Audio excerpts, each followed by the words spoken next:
Increased the danger, और ये बढ़ता हुआ अंधकार अब खतरे को और बढ़ा दिया।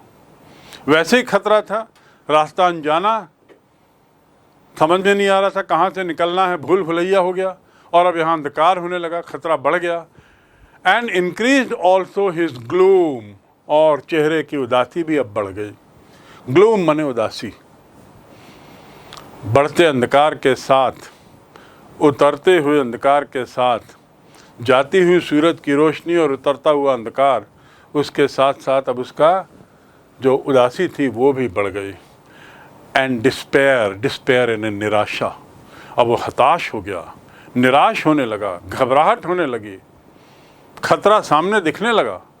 समझ नहीं आ रहा था क्या करें जंगल में। 30 क्रोनर तो जेब में रख लिया, कहाँ खतरे में फंस गया। यदि वो 30 क्रोनर नहीं लिया होता तो मैं मेन रोड पे ही चलता, एक आध दो रैट ट्रैप बेच के कुछ कमा लेता जैसा मैं रोज़ करता था।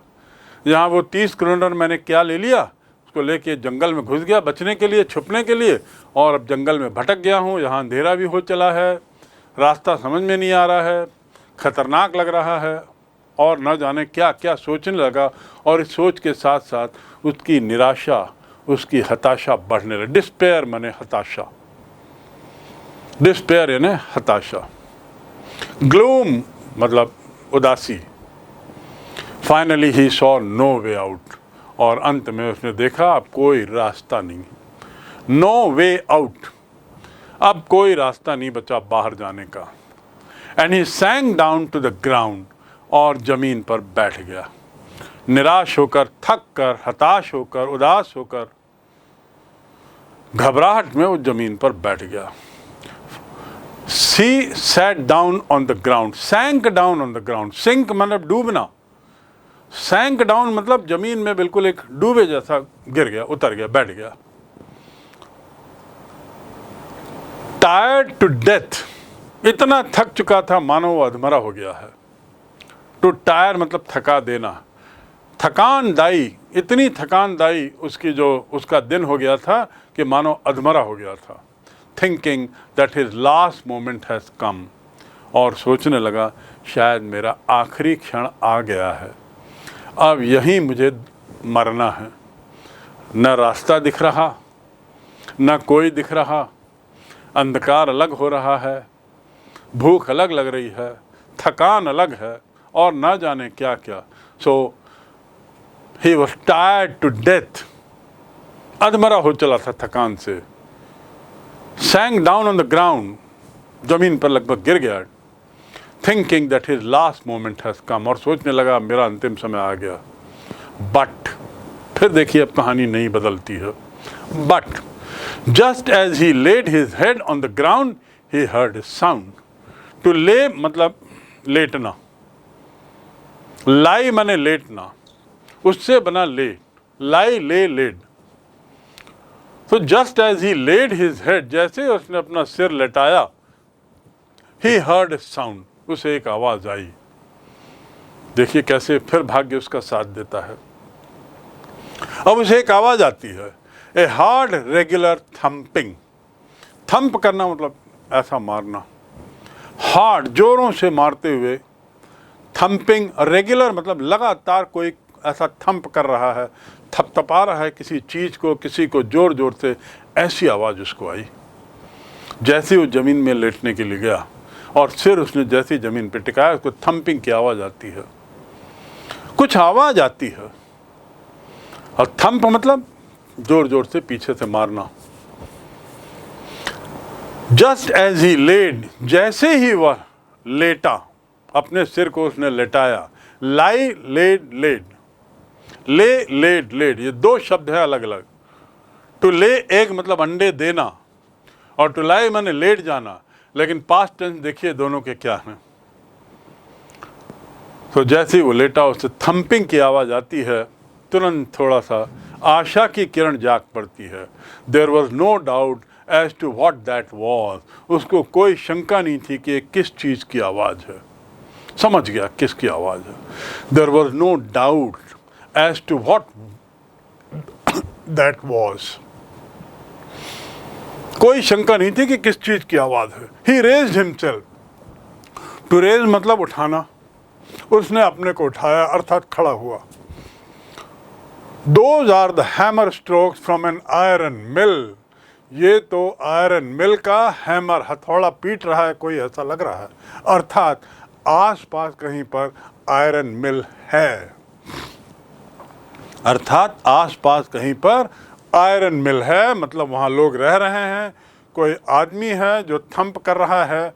बस मेरे को तो यही चाहिए, मेरे को ज़िंदगी बचाने के लिए कुछ तो आशा की किरण दिखी। अपने को उसने खड़ा किया, ही रेज्ड हिमसेल्फ, और महसूस किया कि ये तो आयरन की आवाज़ है, हैमर हथौड़े की आवाज़ है। He thought there must be people nearby. और जब वहाँ हथौड़े की आवाज़ आ रही तो आसपास लोग रह रहे होंगे निश्चित रूप से। There must be people nearby, nearby मतलब आसपास, आसपास लोग रह रहे होंगे। He summoned all his strength, to summon माने बुलाना, summon the officer. Collector summon the police commissioner, collector ने पुलिस एसपी को बुलाया। आई समन्ड ए प्यून, मैंने एक प्यून को बुलवाया। तो यहाँ पे he summoned what, he summoned all his strength, उसने अपनी पूरी शक्ति। जब उसको लगा ना कुछ आवाज़ आ रही है, अरे आशा की किरण दिखी, और उसको लगा कि आसपास कोई तो होंगे, तो उसने अपनी पूरी ताकत बुलाई, उठा, and staggered into the direction of the sound, और लड़खड़ाते हुए, टू स्टैगर मतलब लड़खड़ाते हुए जाना, लड़खड़ाते हुए आवाज़ की दिशा में चल पड़ा। क्यों लड़खड़ाते हुए? क्यों? थक गया था, निढाल हो चुका था। निढाल हो के तो वो लेट गया था, लेकिन अचानक जब आवाज़ आती है तो उस माहौल में वापस आशा की किरण जागती है, वो खड़ा होता है और आवाज़ की दिशा में चल पड़ा।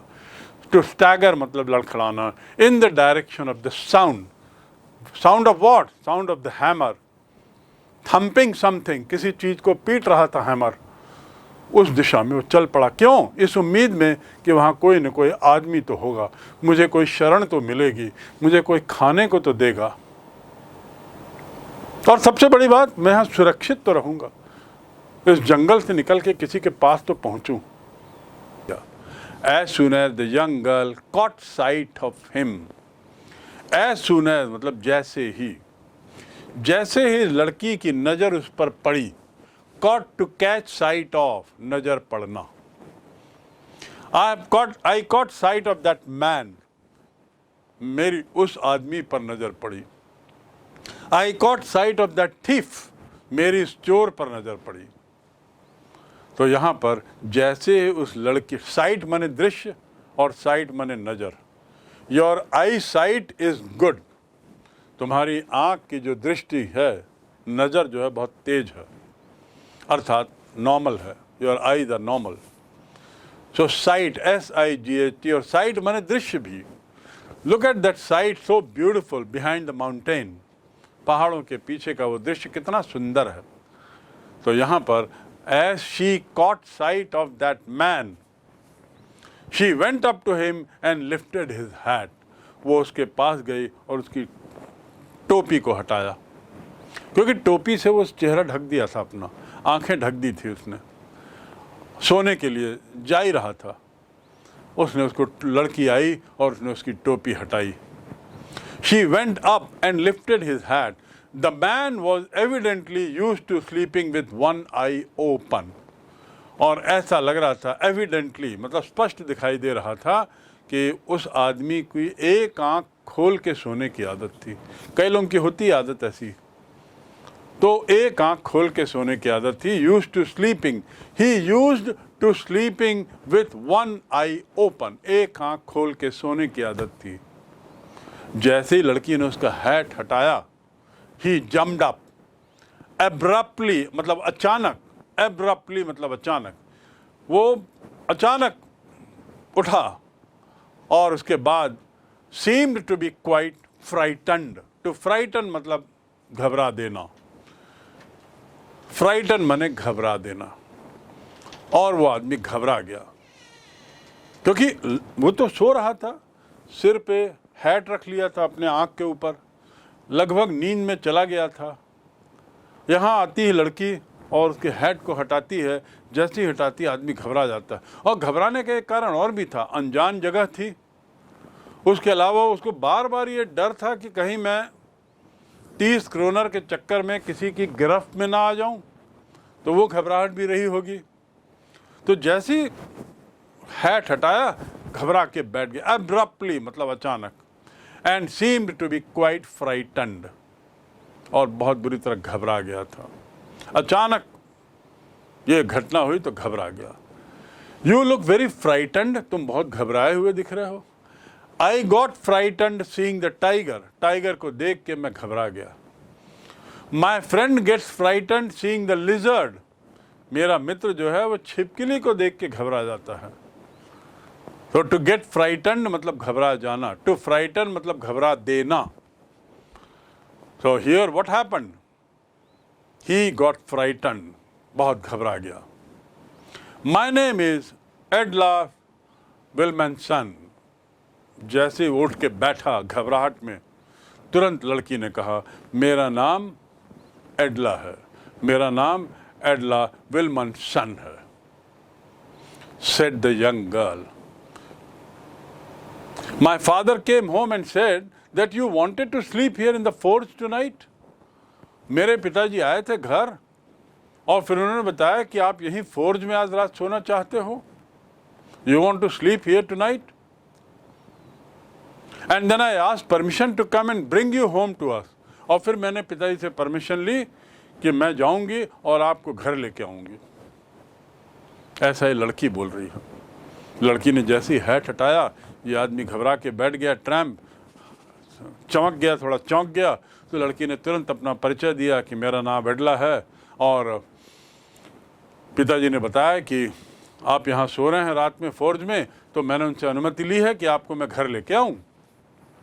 Permission to come and bring you home to us. I am so sorry, मुझे क्षमा करें। किस बात की क्षमा? आपको मैं जो उठाई हूँ, आपको जो नींद में मैंने खलल किया है, उसके लिए मुझे माफ़ी मांगे। लेकिन मैं तो इसलिए आई हूँ क्योंकि पिताजी ने मुझे बताया कि आप यहीं सोना चाह रहे हैं, लेकिन मैंने उनसे अनुमति ली है कि आप चलिए घर। Captain, that you are having such a hard time. I am so sorry captain, I am very sorry कि तुमको इस दौर से गुजरना पड़ रहा है, आपको इस दौर से गुजरना पड़ रहा है uncle. I am so sorry that you are having such a hard time, कि आपको इस कठिन समय से गुजरना पड़ रहा है। मुझे अच्छा नहीं लगा, पिताजी ने कहानी बताई, किस्सा बताया, और उनको भी अच्छा नहीं लग रहा है कि नील सोलाफ की क्या हालत हो गई है।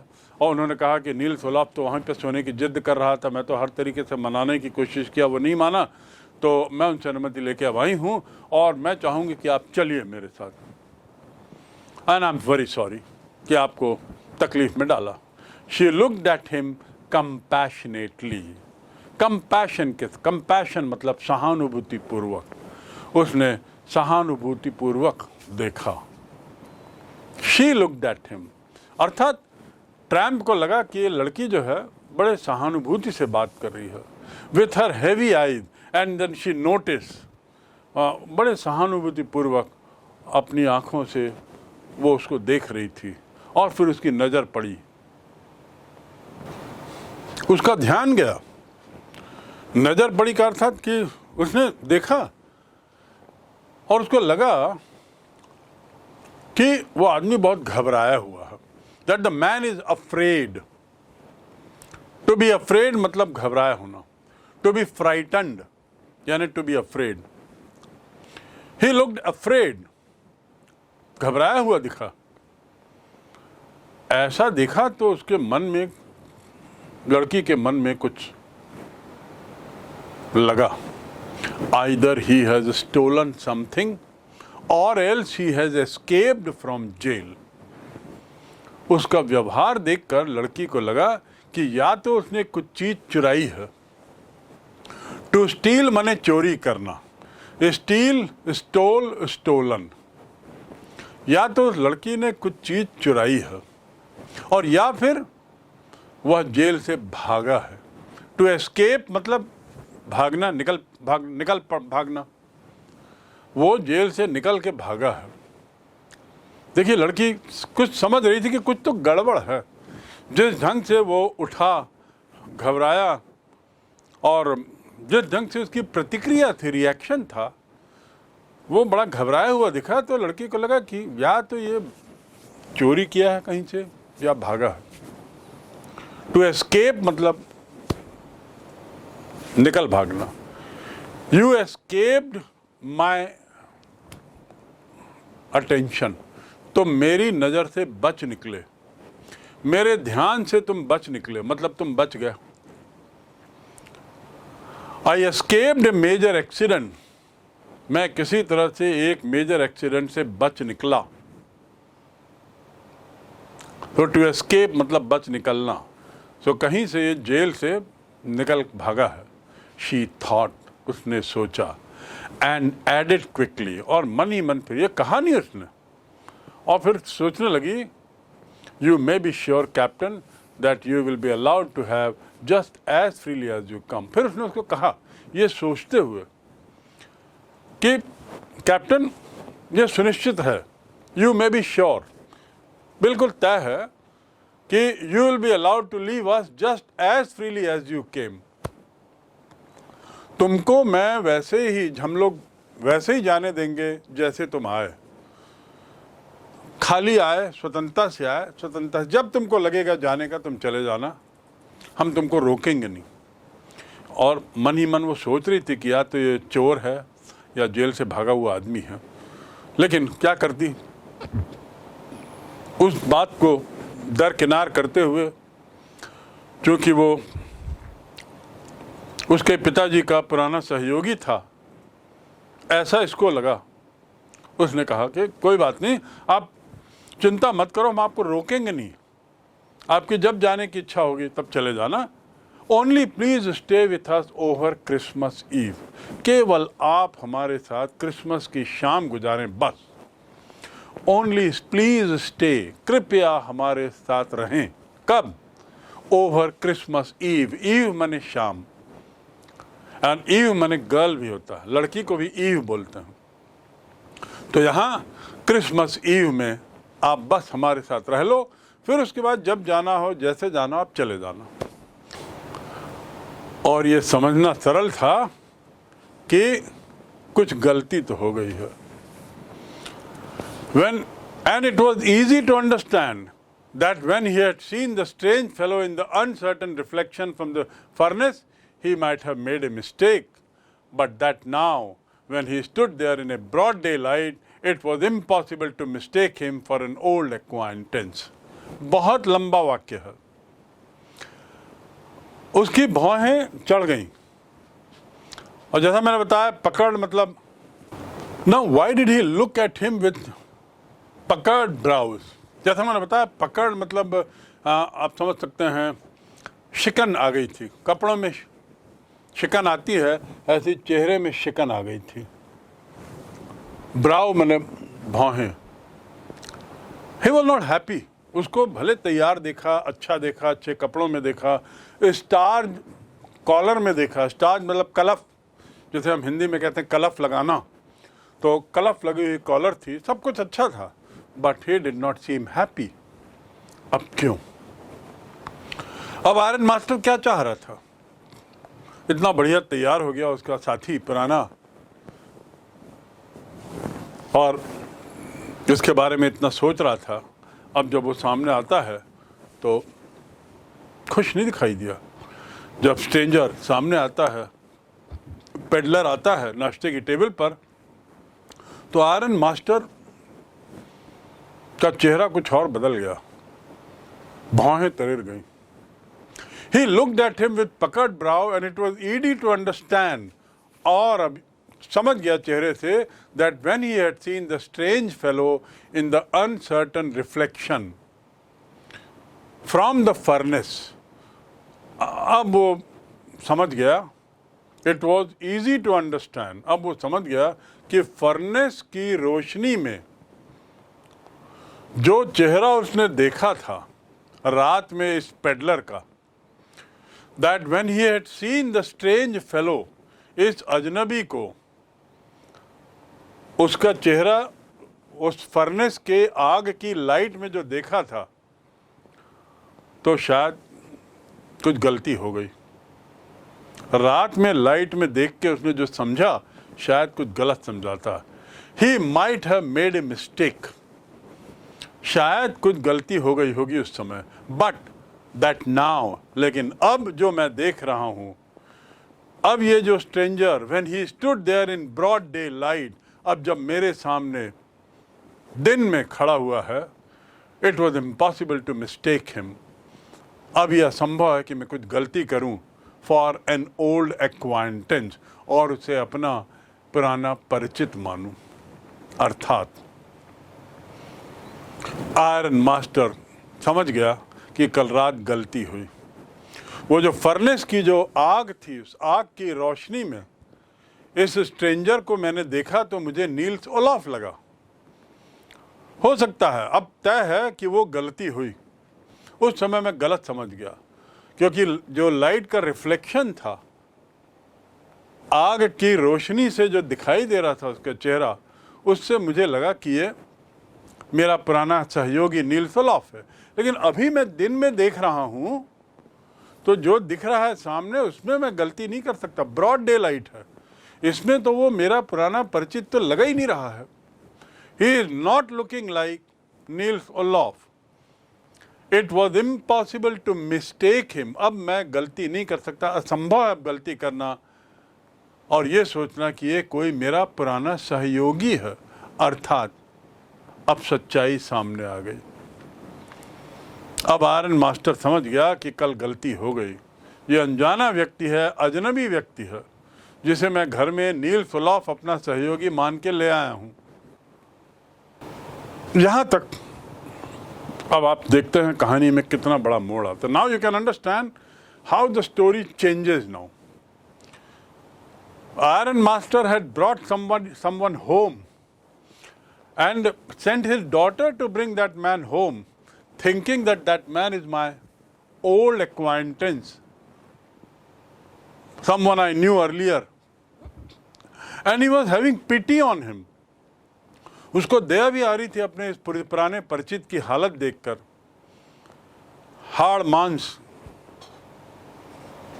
का शरीर कैसा हो गया, रैट ट्रैप का काम कर रहा है, कुछ और देखना है इसके लिए, पता नहीं क्या क्या सोच रहा था। लेकिन अब जब देखा अपने सामने तैयार होके, जब वो रैट ट्रैपर आया तो एकदम चौंक गया। चेहरे में उसकी लाइनें आ गई चिंता में कि अरे कल रात को मैं जो फर्नेस में देखा था, फर्नेस की लाइट में जिस आदमी को, उसको समझने में हो सकता है गलती हो सकती है क्योंकि रात थी, लेकिन यहाँ दिन में जो मैं देख रहा हूँ ये तो बिल्कुल अलग है, तो मेरा वो नील्स ओलाफ हो ही नहीं सकता। अब क्या करें? रात भर नील्स ओलाफ मान के उसको रखा, क्रिसमस आ गया है और क्रिसमस मनाने के लिए उसको रखा, और अब कहाँ फंस गया। तो अब कहानी दूसरा मोड़ लेती है। What does this mean? He thundered. तो थंडर मतलब जोर से चिल्लाना। क्या मतलब है इसका? इसका क्या मतलब है? ऐसा कह के जोर से चिल्लाया। अर्थात बीच में जो बात घटनाक्रम हुआ वो ऑथर ने नहीं बताया है, केवल डायरेक्टली आयरन मास्टर के चिल्लाहट को, गुस्से को उसने यहां बताया है। क्या मतलब है तुम्हारा? The stranger made no attempt to dissimulate. अब ये जो स्ट्रेंजर है, इसने कोई प्रयास नहीं किया ध्यान बटाने का, ना नुकुर करने का। मतलब अब इन दोनों के बीच में बहुत सी बातचीत हुई होगी, जिसमें इसने पूछा होगा कि तुम कौन हो, क्या हो, मैं गलत समझ गया। इसने कुछ कहा होगा, और उस बातचीत में ये जो आयरन मास्टर है, उसका पारा चढ़ता गया, गुस्सा बढ़ता गया, क्योंकि उसको लगा बहुत बड़ा धोखा हो गया है। मैंने अपनी डॉटर को भी इसमें मदद के लिए कहा, अपने घर में इसको रखा, एक अनजाने व्यक्ति को अपने कपड़े दिए, वैलेट से नहलवाया, तैयार करवाया, शानदार उसके कपड़े पहनवाया। ये सब धोखा हो गया किसी मिसअंडरस्टैंडिंग के कारण। तो वो एकदम जोर से चिल्लाता है, क्या मतलब है तुम्हारा? The stranger made no attempt, stranger ने कोई प्रयास नहीं किया अब भटकाने का। अब वो सीधा सही बात पे आ जाता है, सच्चाई बताने पे आ जाता है। He at once, he says at once that the splendor had come to an end. उसे लग जाता है कि जो शान और शौकत है, स्प्लेंडर मतलब शान और शौकत, ये जो शान शौकत है जो उसे रात भर में मिली, it has come to an end. He feels that. उसको अब लग जाता है कि अब ये शान और शौकत अब समाप्त, यहाँ पे ख़त्म हो गई। कहाँ पर? अब सच्चाई सामने आ गई है। It is not my fault sir, और ऐसा कह के वो कोशिश करता है समझाने की आयरन मास्टर को, क्योंकि आयरन मास्टर का गुस्सा बढ़ते जा रहा था। आयरन मास्टर अपने को कोस रहा था। आयरन मास्टर को लग रहा था इसने मुझे बेवकूफ़ बनाया। आयरन मास्टर के दिमाग में बहुत सारी चीज़ें आने लगी कि इसने मेरा घर देख लिया है, अब ये पता नहीं चोर उचक्का कौन है, इसको मैंने दुनिया भर का सादर सम्मान दिया, सब क्रिसमस के लिए इसको रोक के रखा हूँ, और पता लग रहा है ये तो कोई दूसरा आदमी ही निकला। तो गुस्सा उसका बढ़ते जा रहा है। उसी में चिल्लाता है कि व्हाट डू यू मीन, क्या मतलब है तुम्हारा? तो ये कहता है, मैंने सर आपको धोखा नहीं दिया, ये मेरी गलती नहीं है, it is not my fault. Stranger कहता है, मैंने आपको धोखा नहीं दिया, मेरी गलती नहीं है। I never pretended to be anything but a poor trader. To pretend करना मतलब दिखावा करना। मैंने कभी भी गरीब धंधा करने वाले के अलावा और कुछ दिखाने की कोशिश नहीं की आपको। मैं तो शुरू से रैग्स में, फटे कपड़े में हूँ आपके सामने। मैं रैट ट्रैप मेरे चेस्ट में लटका हुआ है, बाल वगैरह सब मेरे छितरे हैं। मैंने कोई बात छुपाई नहीं है आपसे। आई नेवर प्रिटेंडेड। प्रिटेंड करना मतलब दिखावा करना। Don't pretend to be innocent. सरल सीधा सच्चा दिखने का दिखावा नहीं करो। यू आर द थीफ, तुम ही चोर हो। Don't pretend to be a big officer. बड़ा अधिकारी बनने का दिखावा मत करो। डोंट प्रिटेंड, दिखावा करना। अब यहाँ पर what does this mean? The stranger made no attempt. It is not my fault sir. मैंने बिल्कुल कुछ दिखावा नहीं किया सर, मैंने कुछ गलती नहीं की है। आई नेवर प्रिटेंडेड, मैंने कोई दिखावा नहीं किया। मैं तो लगातार पुअर ट्रेडर ही बना था। And I pleaded and beg to be allowed to stay in fort. To plead करना मतलब बहुत विनती करना। मैं तो बारंबार आपसे विनती कर रहा था। बेग करना मतलब भीख मांगना, भीख मांग रहा था कि मुझे यहीं फोर्ज में रहने दिया जाए। मैं तो बार बार आपसे अनुरोध कर रहा था, दया की मैं विनती कर रहा था कि मुझे यहीं रहने दिया जाए। I pleaded and begged to be allowed to stay in the forge but no harm has been done. लेकिन सर फिर भी कुछ बुरा नहीं हुआ है, यानी मैंने कुछ गड़बड़ नहीं किया। एक तो मैं आपको शुरू से कह रहा था कि मैं गरीब आदमी हूँ, दिख रहा था, मैंने कोई दिखावा नहीं किया। उसके बाद मैं आपको बार बार कह रहा था मुझे यहीं सोने दो, यहीं रहने दो, लेकिन आप जिद में ले आए मुझे। लेकिन फिर भी कुछ बुरा नहीं हुआ है। No harm has been done. At worst I can put on my rags again and go away. हाँ, ज़्यादा से ज़्यादा ये होगा कि मैं अपने चीथड़े कपड़ों को फिर से पहन लूँ और यहाँ से चला जाऊँ। इतना मैं कर सकता हूँ। एट वर्स्ट, ज़्यादा से ज़्यादा। एट वर्स्ट मतलब ज़्यादा से ज़्यादा आई can put on my rags. और क्या कर सकता हूँ? इसके अलावा और कुछ नहीं कर सकता मैंने कोई गलती नहीं की, कोई अपराध नहीं किया। मैं तो बार बार आपको कह रहा था मुझे यहीं सोने दो। So at worst I can put on my rag. Put on मतलब पहनना। Put on your shoes, put on your socks, put on your shirt, अपना शर्ट पहनो। वियर योर शर्ट नहीं कहते, put on your shirt. Wear your socks सामान्यतः put on कहते हैं, put on. तो यहाँ ज़्यादा से ज़्यादा यही मैं कर सकता हूँ कि मैं अपने चीथड़ों को वापस पहन लूँ और यहाँ से चला जाऊँ। इस पर आयरन मास्टर ने कहा, ठीक है, हेजिटेटिंग ए लिटिल, थोड़ा सा हिचक के साथ। टू हेजिटेट मतलब हिचकना। थोड़े से हिचक के साथ आयरन मास्टर ने क्या कहा, it was not quite honest either, लेकिन तुम बिल्कुल सच्चे भी नहीं थे एकदम। It was not quite honest either, हाँ तुमने इतना स्पष्ट भी नहीं कहा था। ऐसा कह के बात आगे बढ़ी और उसने कहा, यू मस्ट एडमिट दैट, तुम्हें मानना पड़ेगा कि तुमने बहुत जिद करके नहीं कहा कि नहीं मैं नील्स ओलॉफ नहीं हूं। And I should not be surprise if the sheriff would like to have something to say in the matter. Sheriff मतलब होता है महापौर जैसा, ऐसे शहर का मुखिया, उसे कहते हैं शेरिफ, राजनीतिक मुखिया। तो वो कहते हैं कि तुम्हें मानना पड़ेगा कि तुमने पूरी सच्चाई से नहीं कहा था, कुछ बात छुपाई थी। जोर देकर तुमने नहीं कहा कि मैं नील सोलॉफ नहीं हूं। और मुझे आश्चर्य नहीं होगा, आई शुड नॉट बी सरप्राइज्ड, मुझे आश्चर्य नहीं होगा यदि शेरिफ जो हैं वो कुछ और इस मामले में कर बैठें, अर्थात तुम्हारे साथ कुछ कार्रवाई कर देंगे, तो मुझे आश्चर्य नहीं होगा। ऐसा कह के उसने चेतावनी दी। किसने? आयरन मास्टर ने। किसको? पेडलर को, रैट ट्रैप सेलर को, कि यदि शेरिफ को पता लगा तो हो सकता है कुछ और कर बैठे।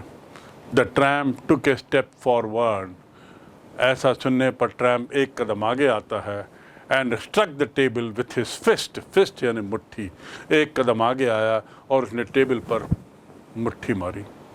Struck the table, to strike से बना struck, strike, struck, struck. Strike मतलब हड़ताल और टू स्ट्राइक माने मारना। He struck a blow on my back, उसने मेरी पीठ पे एक मुक्का मारा। तो यहां पर क्या हुआ, जैसे ही आयरन स्मिथ ने कहा कि यदि शेरिफ को पता लगेगा, आयरन मास्टर ने कहा कि जैसे ही शेरिफ को पता लगा कि ऐसा कुछ तुम गड़बड़ किए हो या ऐसी कुछ घटना हुई है, तो वो कहीं कुछ और ना कर बैठें तुम्हारे साथ, यानी तुमको धमकाया उसने एक तरीके से। उसने कहा कि तुम शेरिफ हो सकता है तुमको पनिश करे। ऐसा सुनते ही ये ट्रैम्प जो है वो अपनी कुर्सी आगे किया, टेबल पे हाथ मारा, मुक्का मारा और कहा, now I am going to tell you, अब मैं आपको बताता हूं mister iron master, how things are, सच्चाई क्या है अब मैं आपको बताता हूं। हाउ थिंग्स आर मतलब चीज़ें कैसी हैं, ये मीनिंग नहीं है यहाँ पे। इसका अर्थ हुआ सच्चाई क्या है ये मैं आपको बताता हूँ, अब मैं आपको बताता हूँ। Now I am going to tell you mister iron master how things are, he said, अब मैं आपको बताता हूँ कि सच क्या है। और फिर वो आगे कहता है, this whole world is nothing but a big rat trap. यहाँ पे वही बात कहता है जो उसने पहले कही थी, ये दुनिया कुछ नहीं है, एक बड़ा रैट ट्रैप है, एक बड़ा जाल है। All the good thing that are offered to you are nothing, जो भी अच्छी चीज़ आपको ऑफर की जाती हैं, आपको पेशकश की जाती है जो भी अच्छी चीज़ की, वो कुछ नहीं है बल्कि चीज़, रिंड्स एंड बिट्स ऑफ पोर्क। वो मानो चीज़ हैं और मानो वो सूअर का मांस जिसे चूहे को फंसाने के लिए ट्रैप में डाला जाता है। वही अपना फिलॉसफी को जो पहले उसने कहा था उस फिलॉसफी को यहाँ पे फिर दोहराता है।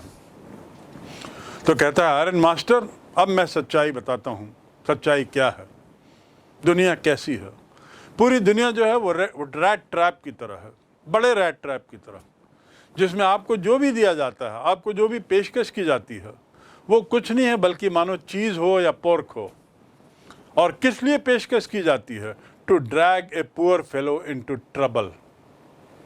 गरीब लोगों को परेशानी में खींचने के लिए, परेशानी में डालने के लिए। ड्रैग करना मतलब खींचना। He drag me, the police drag the criminal to the jail, उसको गला पकड़ के खींच के ले गई। ड्रैग करना, खींचना। Don't drag on with the story, कहानी को लंबा मत खींचो। यहाँ भी ड्रैग शब्द आ गया। और पहले भी मैंने एक शब्द और यूज़ किया था, कहानी को लंबा मत हाँको। Please go back to that part and compare the two words. The drag, he dragged on with the story, वो कहानी को लंबा खींचता चला गया। तो यहाँ पे कहता है कि लोगों को पोर्क और चीज़ के रूप में कुछ दिया जाता है, लालच दिया जाता है, और गरीब लोगों को, पुअर फेलोज को परेशानी में डाल दिया जाता है, ऐसा करके गरीब लोगों को।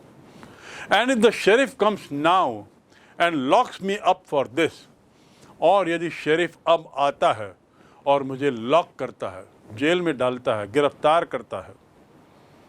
लॉकअप मतलब गिरफ्तार करना, ताला लगाना, दरवाजे में ताला लगाना। और यदि मुझे गिरफ्तार करता है, then you, Mr. Iron Master, must remember that a day may come when you yourself may want to get a piece of pork and then you will get caught in the trap. अब जैसे ही iron master ने कहा कि कहीं sheriff को पता लगा तो आपकी हालत ख़राब कर देगा, कहीं आपको गिरफ्तार ना कर दे, ऐसा सुनते ही ट्रैम्प को गुस्सा आ गया। उसने कुर्सी आगे खींची, टेबल पे मुक्का मारा और कहा, ये दुनिया जो है सच्चाई अब मैं बताता हूँ आपको आयरन मास्टर, कि सच्चाई तो ये है कि दुनिया बहुत बड़ी बिग रैट ट्रैप है, और उस ट्रैप में पोर्क और इसके लालच में गरीब लोगों को खींच लिया जाता है, फंसाया जाता है। खींचना मतलब फंसाना, गरीबों को फंसाया जाता है। जैसे मैं फंस गया हूँ और फंसाया जाता है और उनके साथ दुर्व्यवहार होता है। और यदि आयरन मास्टर, याद रखो, यदि शेरिफ आता है यहाँ जैसा आप बोल रहे हो और मुझे कहीं गिरफ्तार करता है, तो एक दिन आएगा जब आपको भी कोई चीज और पोर्क ऑफर करके अपने जाल में फंसाएगा। Want to get a piece of pork and then you will get caught, और आप भी उस जाल में फंस जाओगे, in the trap। और ऐसा कह के अपनी बात जैसे ही ख़त्म करता है, आयरन मास्टर जो है वो हंसने लगता है। Iron master began to laugh। इतनी बड़ी बात स्ट्रेंजर ने कही तो आयरन मास्टर को हंसी आ गई, उसको हल्के में लिया। बात बहुत महत्वपूर्ण थी और इसने भी धमकी दी कि यदि मेरे पास शेरिफ आया और उसने मुझे गिरफ्तार किया तो याद रखना एक दिन आप भी ऐसे ही जाल में फंसोगे। आपको भी कोई लालच देगा, आपको भी कोई पोर्क और चीज़ के रूप में कोई पेशकश देगा और उस पेशकश के लालच में ज़िंदगी में आप भी फंसोगे। यू विल गेट कॉट, और इस जाल में आप फंस जाओगे। That was not so badly said my good fellow. अब ये आयरन मास्टर जो हंसा, उसने कहा, ये तुमने इतने बुरे तरीके से नहीं किया। कहा, that was not so badly said my good fellow, मेरे प्रिय दोस्त, ये तुमने बड़े हल्के तरीके से कह दिया।